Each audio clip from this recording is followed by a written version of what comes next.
FAO es la Organización de Naciones Unidas que se preocupa específicamente de la alimentación y de la agricultura. Su foco ha ido cambiando en los últimos 30 o 20 años por razones bien evidentes, las vamos a conversar ahora, y nosotros vamos a poner un punto particular que tiene que ver con una preocupación hoy día en Chile, cada vez mayor, y tiene que ver con el acceso al agua para la agricultura, para el consumo humano, para cualquier desarrollo alimentario. Es por eso que nos acompaña Julio Verdegué. Él es el encargado, el subdirector general, voy a hacer un nombre perfecto, subdirector general de la FAO para América Latina y el Caribe. Julio, ¿cómo estás? Muchas gracias por acompañarnos. Hola Beatriz, muchas gracias por la invitación. Primero, y esto para introducir la conversación, ¿cómo ha ido cambiando el foco de la FAO, de este organismo de Naciones Unidas que componen muchos países, en su mirada respecto a la producción agrícola para la alimentación en los últimos 30 años? Mira, la FAO, como Naciones Unidas, se funda inmediatamente después de la Segunda Guerra. Y el problema era muy simple: hambrunas generalizadas en un mundo destruido por la guerra. Y el problema durante muchas décadas fue simplemente producir alimentos, porque no había suficiente alimentos para que todas las personas pudieran alimentarse. No hablemos de sustentable o sanamente, simplemente comer una alimentación básica. Esa lucha lamentablemente no la hemos terminado de ganar todavía.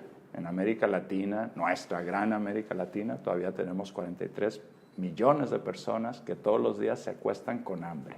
Viven en condición de hambre, 43 millones de personas. Para no perder el foco. Entonces, no es que eso ya se acabó. Sí.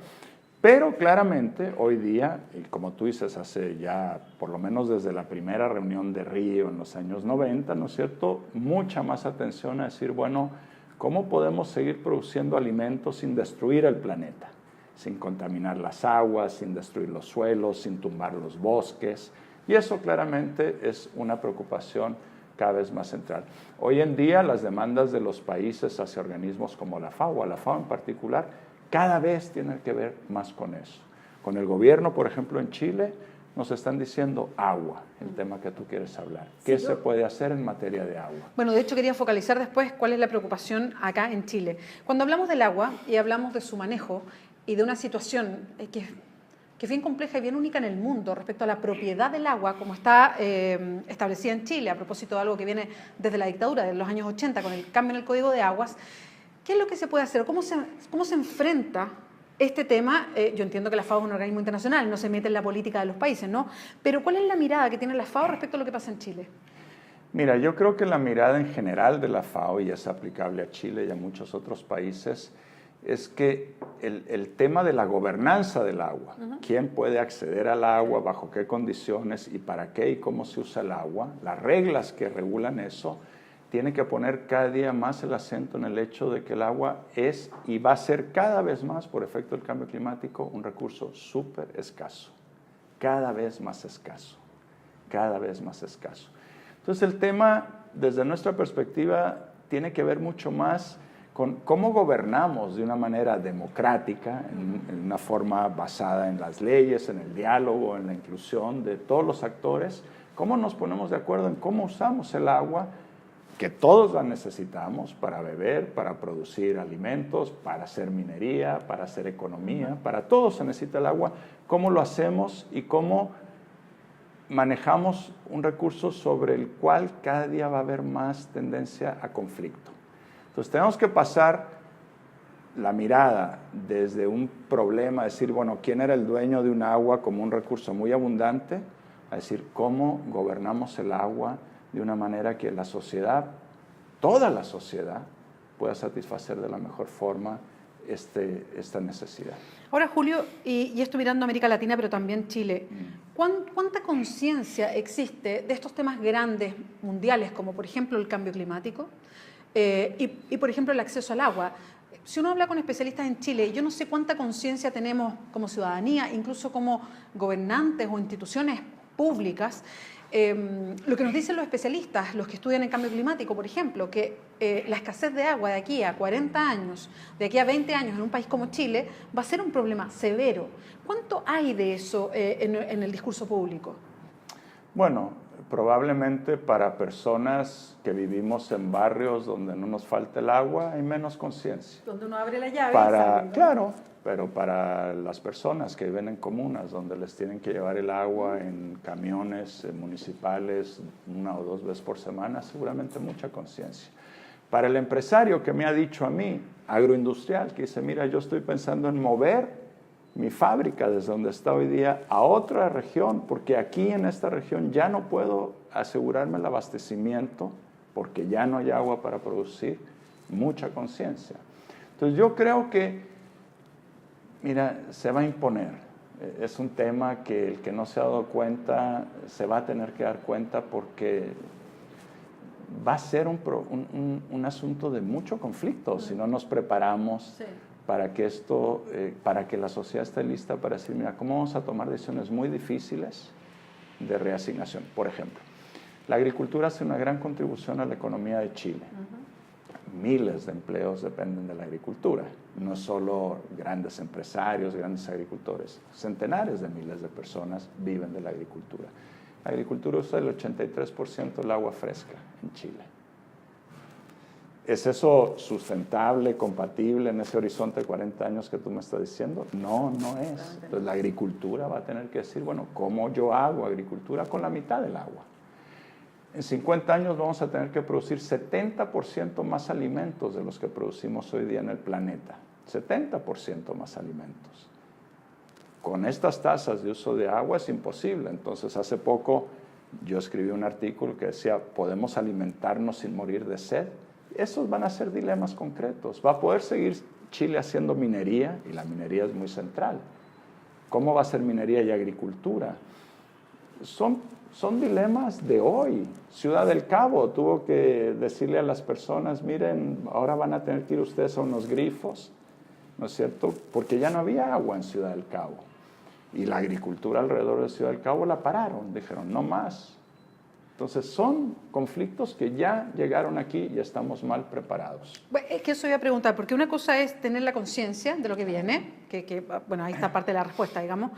Otra es estarnos preparando de alguna manera, haciendo los cambios tecnológicos que se necesitan, la proyección de innovación, por ejemplo, para que este problema no siga de la misma manera, para que no cuando llegue lo enfrentemos, sino que desde antes empezamos a decir, bueno, hay que producir de una manera distinta, hay que darnos esa conversación respecto a la tecnología. Eso está presente, puede haber una conciencia, yo no sé si estamos trabajando en eso. Mira, 2 cosas. Primero, yo creo que no podemos en esto, Beatriz, seguir hablando que es un problema que viene. Ya llegó, yo insisto, este ciudadano o ciudadana chilena que no tiene agua, todos los días ya le llegó, ¿no es cierto? El empresario que está diciendo, tengo que mover mi fábrica porque ya aquí no puedo publicar, me tengo que ir a otro lugar donde pueda producir, ya le llegó. A Chile ya le llegó este problema, ¿sí? Entonces, ya está aquí. Este es un problema del presente. Se va a agravar, eso sabemos. Y por eso yo creo que la discusión de repente se ha centrado en si la propiedad tipo A o la propiedad tipo B en este país. Y yo no digo que sea una discusión tonta, ni absurda, ni menospreciable. Es una discusión importante. Pero ser dueño de un recurso cada día más escaso, sobre el que cada día va a haber más presión de los demás sectores, no es un muy buen negocio. Ser dueño de un gigantesco problema. ¿Qué vas a decir? ¿Aquí no me toca a nadie? Entonces, ¿cómo cambiamos la discusión de un problema solamente de quién es el dueño a decir cómo como sociedad vamos a hacer uso y vamos a tomar decisiones democráticas, de una forma democrática, ¿no es cierto?, que nos permitan que todos podamos vivir? El que necesita agua para beber, el que necesita agua para hacer agricultura, el que necesita agua para tener empleo en la agricultura, la minería, etcétera, etcétera.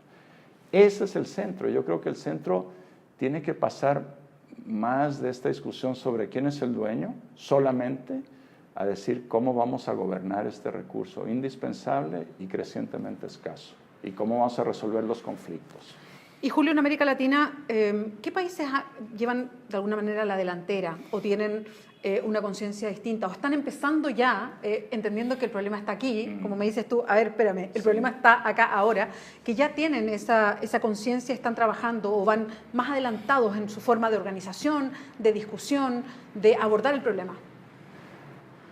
No muchos, lamentablemente. Yo te diría que los países líderes en el mundo en esto no están en nuestra región. Australia está haciendo un esfuerzo espectacular en materia, por ejemplo, de decir, vamos a producir con muchísimo menos agua. Es un gran productor agrícola y está en una cosa muy fuerte para reducir brutalmente su uso del agua en la agricultura. En América Latina yo creo que seguimos tratando de estirar muchas de las mismas cosas. Mejorar el riego, que es muy importante para que sea mucho más eficiente. Por supuesto que hay que seguirlo haciendo. Mejorar tecnologías, pero la verdad es que tú me digas un país que ha hecho una entrada global a revisar sus reglas, sus normas de gobernanza del agua. 2, promover fuertemente el uso de tecnologías, no solo en la agricultura, no solo en nuestras casas. Nosotros podríamos, sin sufrir ninguna incomodidad, usar mucho menos agua si tuviéramos ciertos aparatos y dispositivos en nuestras casas. Podríamos vivir tan felices como lo hacemos hoy día, usando mucho menos agua. Pero eso requiere un esfuerzo nacional. Eso requiere una política pública y una política pública de largo plazo. No son cosas que se van a hacer en el marco de un gobierno. Julio Verdeguer, muchas gracias por acompañarnos hoy día. Muchas gracias a ti, Beatriz. Muchas gracias. Recuerden siempre www.diarioclever.cl.